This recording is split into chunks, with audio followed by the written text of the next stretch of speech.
La pluie tombait fine sur les vitres embuées du petit bistrot, chez Yvette, quelque part entre Limoges et rien d'autre. Léa Moreau resserra le nœud de son tablier trop grand, ajusta sa queue de cheval et souffla doucement avant de pousser la porte battante de la cuisine. Il était presque 20 heures et elle avait déjà servi 22 cafés, 6 omelettes, 4 plats du jour et un chocolat tiède pour un enfant qui avait fini par pleurer à cause de la crème chantilly. Elle était debout depuis 6 heures ce matin, mais ça ne comptait pas vraiment. Une mère seule ne s'arrête pas, elle passe juste d'un rôle à un autre. À la maison, elle avait laissé Robin, son fils de 8 ans, chez la voisine du dessous, avec une quiche froide et un petit mot. « Maman revient vite. Promets-moi de bien respirer avec l'aérosol si tu tousses. » Il était fort, Robin.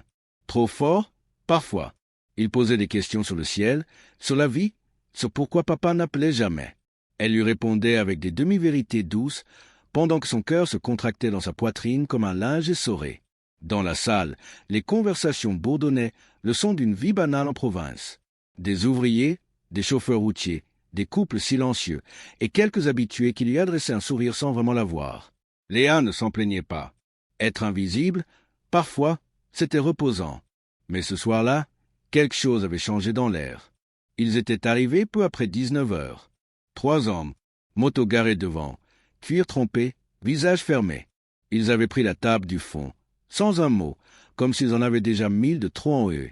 L'un d'eux, plus âgé, aux tempes argentées, l'avait regardé longuement, pas avec insistance, avec une sorte de calme étrange, presque lourd. Léa s'était approchée, son petit carnet à la main. Elle tremblait à peine, assez pour que seul un œil attentif le remarque. Elle leur avait souhaité la bienvenue comme à tous les autres, polie, avec cette voix un peu fatiguée mais encore chaleureuse. Le plus vieux avait levé les yeux. Des yeux clairs, posés. Il avait dit « un bol de soupe et du pain » et un café noir. Elle avait noté, hoché la tête et s'était éloignée, sans vraiment comprendre pourquoi sa gorge s'était soudain serrée. Peut-être à cause de ce regard ou de la manière dont il avait effleuré son prénom sur sa broche sans le lire à voix haute. Elle retourna en cuisine, remplit le bol lentement, ajouta un brin de persil pour la forme et se surprit à vérifier 2 fois la chaleur du pain. Elle ne savait pas encore qu'un simple bol de soupe, ce soir-là, allait tout changer point et la soupe fumait encore lorsqu'elle la déposa devant lui, accompagnée de 2 tranches de pain légèrement grillées. L'homme hocha doucement la tête en guise de remerciement. Il n'avait pas prononcé un mot de plus, mais Léa sentit, sans savoir pourquoi, qu'il avait tout observé. Ses gestes précis, la manière dont elle posait les assiettes sans bruit, comment elle souriait aux clients même quand ses jambes criaient fatigue. Elle fit le tour des autres tables, vérifia le niveau des cafés, servit un steak trop cuit à un chauffeur irritable, et, tout en allant et venant, elle sentait ce regard sur elle, tranquille, patient, presque attentif. Elle n'osa pas le croiser, pas vraiment. Trop souvent dans sa vie, les regards avaient été lourds, remplis de sous-entendus ou de pitié. Celui-ci n'était ni l'un ni l'autre. Il était différent. Elle entendit son patron râler dans la cuisine. Faut surveiller ces types-là. J'aime pas ça. Leur silence. On sait jamais. Elle ne répondit pas. Elle avait appris depuis longtemps que les jugements faciles étaient les plus tenaces. Elle-même, on l'avait jugée plus d'une fois. Mère à 29 ans, seule à 30, avec un gamin fragile et un CV de serveuse trop long. Elle se souvenait du jour où Robin était tombé malade pour la première fois, cette nuit d'hiver glacée où l'ambulance avait mis trop de temps à venir. Depuis, elle portait cette angoisse comme une seconde peau, invisible aux autres. Une fois, elle avait tenté de reprendre ses études par correspondance. Elle avait tenu 2 mois. Puis Robin avait fait une rechute, et elle avait dû choisir entre un devoir de sociologie et une boîte de médicaments. Elle n'avait pas hésité. Et maintenant, elle se contentait de survivre. Mais elle le faisait bien. Avec dignité. Elle apporta les plats des 2 autres hommes, un burger pour l'un, des œufs au plat pour l'autre. Tous 2 hochèrent la tête sans sourire. Elle remarqua les tatouages sur leurs mains, les rides autour des yeux, les regards usés mais calmes.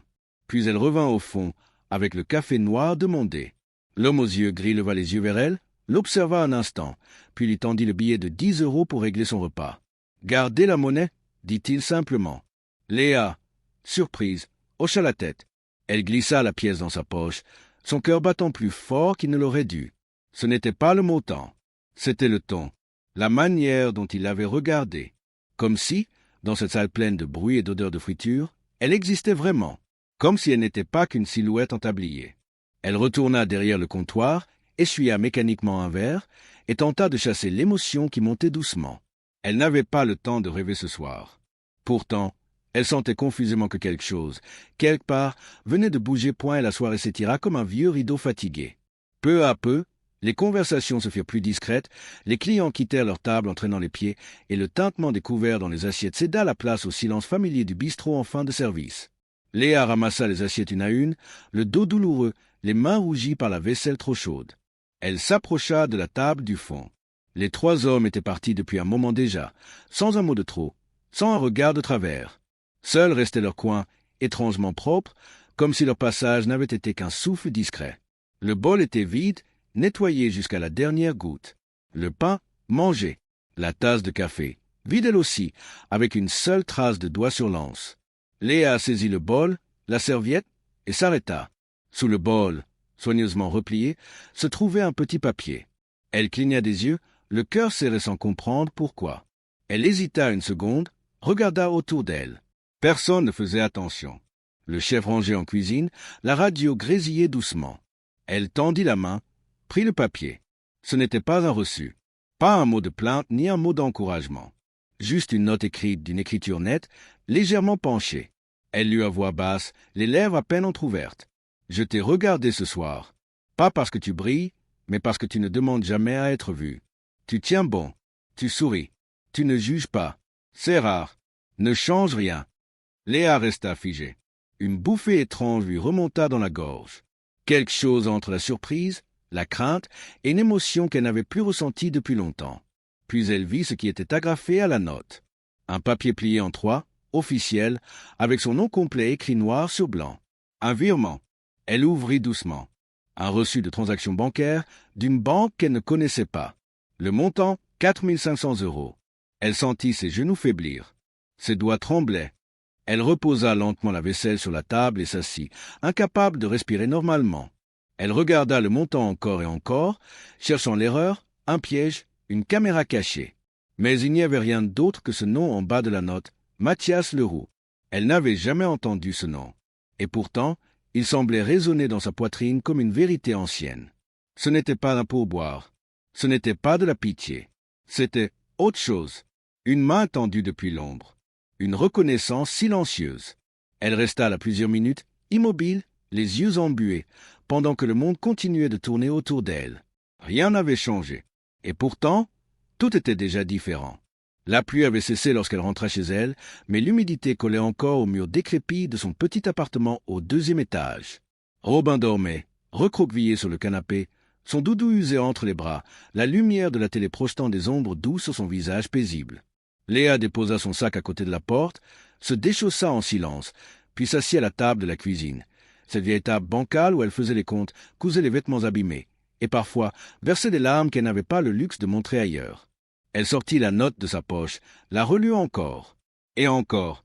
Elle avait passé tout le trajet du retour à se demander si c'était réel. Si quelqu'un ne s'était pas moqué d'elle. Mais le papier était là, bien là. Le nom aussi.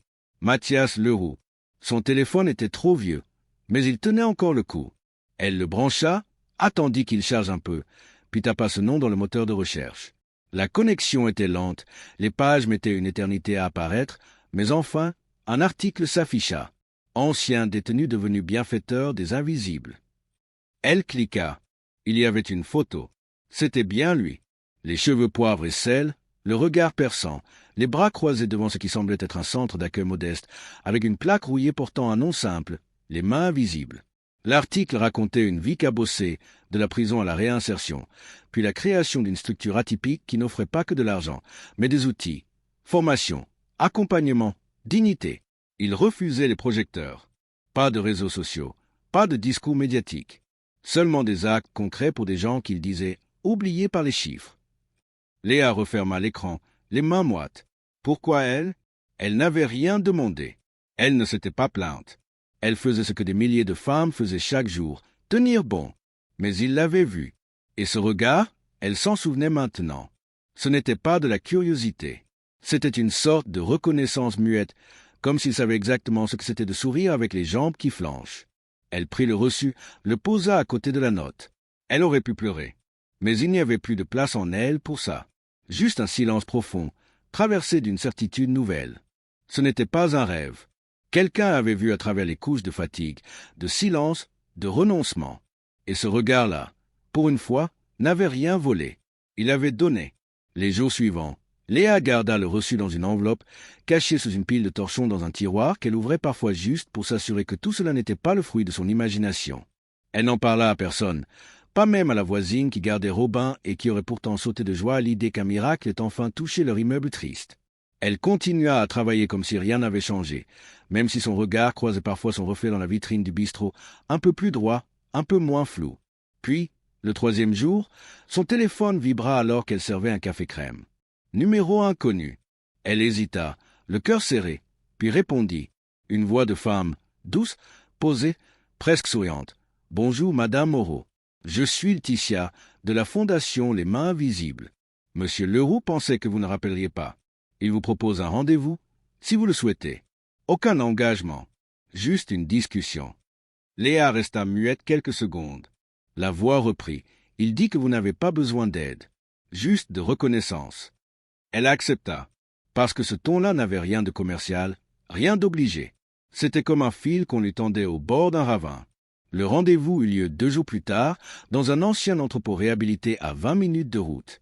Elle avait emprunté la voiture d'un collègue pour s'y rendre, Robin attaché à l'arrière, silencieux, curieux.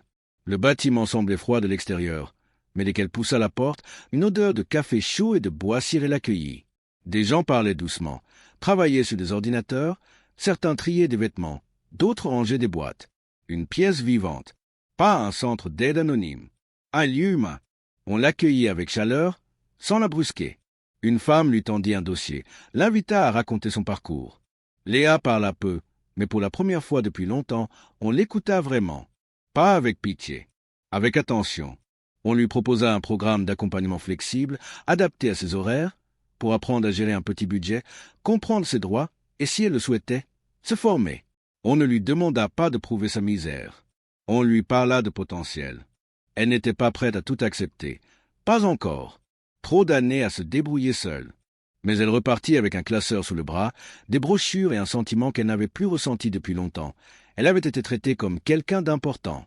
Et même Robin, en sortant, lui dit en souriant, « Maman, les gens ici, on dirait qu'ils le connaissent déjà. » Léa ne quitta pas son poste au bistrot. Pas tout de suite. Elle y retournait chaque soir, comme avant, essuyant les verres, servant les clients, nettoyant les miettes avec la même précision. Mais quelque chose en elle avait changé. Une petite voix, longtemps étouffée, s'était remise à parler. Elle suivait désormais des ateliers le matin, 2 fois par semaine, à la Fondation. On lui avait proposé une initiation à la gestion alimentaire et à l'organisation de services collectifs. Elle avait vite compris que toutes ces choses qu'elle faisait sans y penser, optimiser les courses, organiser les tâches, gérer un service seul quand le chef disparaissait en cuisine, avaient un nom, une valeur, un potentiel. Un jour, en rentrant à la maison, Robin avait fièrement accroché sur le frigo un dessin représentant leur minuscule appartement avec, au centre, une grande table et une silhouette souriante en tablier. Il avait écrit « Ma maman, elle aide les autres ». Léa avait eu du mal à retenir ses larmes. Elle n'avait pas encore fait grand-chose, pensait-elle. Mais à ses yeux, à lui, elle brillait déjà. Puis un mois après leur première rencontre, alors qu'elle débarrassait une table en fin de service, elle sentit une présence familière derrière elle.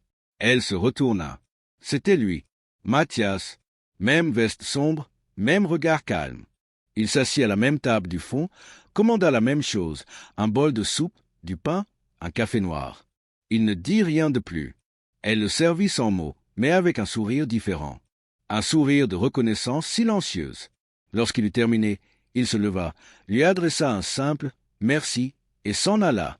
Quand elle retourna à la table, elle sut quoi chercher avant même de s'approcher. Sous le bol, encore une fois, un petit papier plié. Elle le prit avec des mains qui tremblaient légèrement. Cette fois, le message était court. « Tu tiens debout. Et maintenant, tu aides d'autres à tenir. Robin a de la chance. » Elle resta là un moment, immobile, le cœur serré d'une chaleur qu'aucune soupe ne pouvait offrir. Il n'y avait pas d'argent, pas besoin. Le vrai cadeau, c'était ce regard. Celui qui persistait. Celui qui disait « Je te vois encore ». Pas comme une serveuse, pas comme une mère débordée, mais comme une femme capable, forte, digne. Et pour la première fois, Léa sentit qu'elle pouvait croire en ces mots, qu'elle les méritait.